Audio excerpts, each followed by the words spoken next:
House Justice Committee ang mga impeachment complaint laban kay Pangulong Bongbong Marcos. Yes, Jiggy, sa botong 42 na pabor, isa nga yung tutol at isa yung nag-abstain, idineklara nga insufficient in substance yung unang reklamong impeachment laban kay Pangulong Bongbong Marcos. Yan po yung tinalakay kahapon na reklamo ni Attorney Andre De Jesus at Pusong Pinoy Party List Representative Jet Nisay.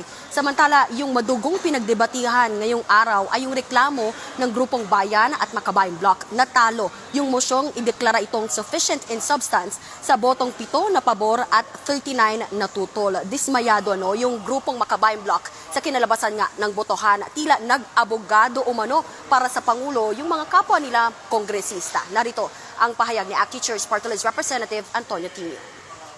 Nasa batayan na yan ay sufficient in substance ang complaint at dapat tumuloy sa susunod na yugto. Dito pa lamang pasasagutin ng Pangulo at dito pa lamang dapat pag-usapan kung sapat ba ang ebidensya at sapat ang batayan ng impeachment. No? So malinaw po, mukhang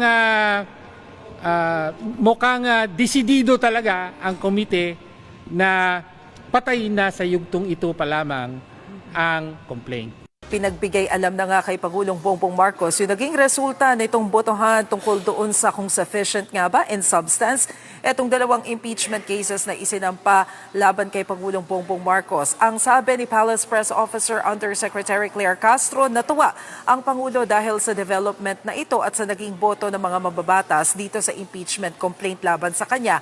Mulat sa pool naman daw kasi ay tiwala ang Pangulo na walang merito, walang basihan para mapa-impeach siya mula sa Malacanang dahil una sa lahat, wala naman daw siyang nilalabag na anumang batas at wala raw siyang ginagawang masama para maging basihan para mapatalsik siya mula sa pwesto. Bagamat sinabi nga ng ilang kongresista na hindi pa maituturing na talagang naibasura ng tuluyan itong impeachment complaint laban sa Pangulo, sinabi ni Yuse Castro na tingin nila ay panahon na para mag-move forward dahil ang gusto daw ng Pangulo ngayon pagtuunan na ng pansin yung issue ng ekonomiya sa Pilipinas. Pakinggan natin ang sinabi ni Undersecretary Claire Castro.